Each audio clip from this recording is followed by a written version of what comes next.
Well, hello, folks. Another episode of Automotive Drama. I got a 12, 13 hemi. You might have seen the previous videos of the valve train work with the lifters and everything. Well, it still needed the MDS solenoids, which I never got to because I had to wait for them to come online because they're so expensive. Now, well, obviously, you have to pull the intake to get to them. As you can see, I've already replaced them. All right. Looks real simple, right? Unscrew the bolt, unplug it, twist it, it should come right out. Yeah, right. Uh, this is what's gonna happen. I'll tell you that right now. See this? You can twist. I sprayed them with Marvel, twisted. All it does is crack the solenoid off. It's like it's not made to come out. So then this is stuck in the hole. All right. As you can see, when you see it, it's kind of look like this first. There's going to be a little washer, an O-ring, and then you're going to see this little plunger thing. Okay, it's going to kind of look like that. It's going to be shoved in there like that. All right, well, that's how you got to get that out. That one I was able to just pull out. It actually came out. But the other ones I had to drill it. As you can see, drill it, get the drill in there real good, and just start pulling on it. And keep drilling. It'll come right out. You might want to make sure you get this washers before you take it out so they don't end up in the motor.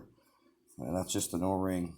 That's all on top of this little valve that I was showing you.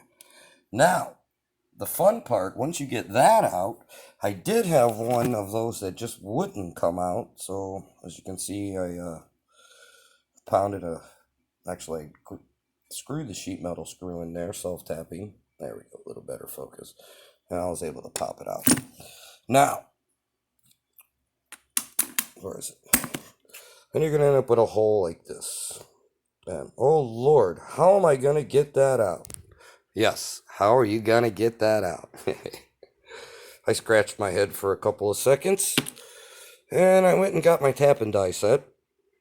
I'm not going to lie, first I looked for a lag bolt, but I didn't have one.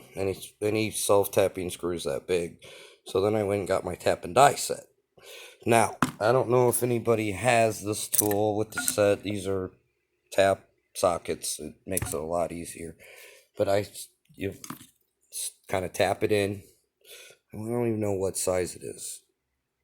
Didn't even look. I just eyeballed it. Tap it in there and put the socket on it or wherever you got to do to turn it. And it'll screw in there and it'll start getting tight. Spin it as much as you can. I had the socket, so I was able to put it on my air ratchet, and I spun the shit out of it. And after you do that, make sure you blow it out real good before you pull it, because you don't want any of that plastic crap or anything getting down in the motor. And then, where'd my vice grips go? These old trusty vice grips go on the end of this and start twisting and pulling.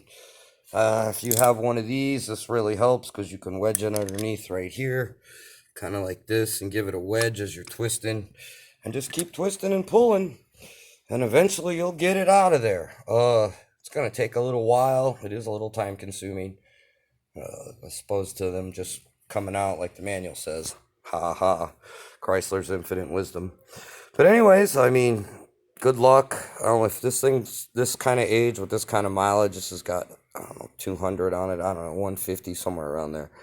They're just old. And what happens is, make sure that hole in there, it builds up a rust ridge around the edge. Right around the edge here. And that's why they don't want to come out. And that's why you got to twist them. Make sure you clean that very, very well. Very well. And of course, lube the O-rings before you put them in. And when you're putting them in, you can kind of, don't push on the plug. Push on the center of this and the mounting bracket. And twist, push.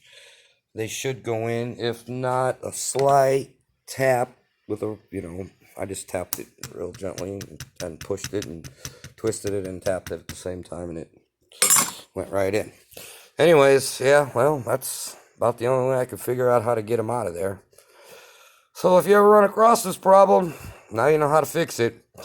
So anyways, you like any of my videos, please give me a like. Scribes are better. Any questions or comments, feel free to ask, and I try to answer all the comments once that come up. I don't know, YouTube's weird. I got it open. I don't know, weird.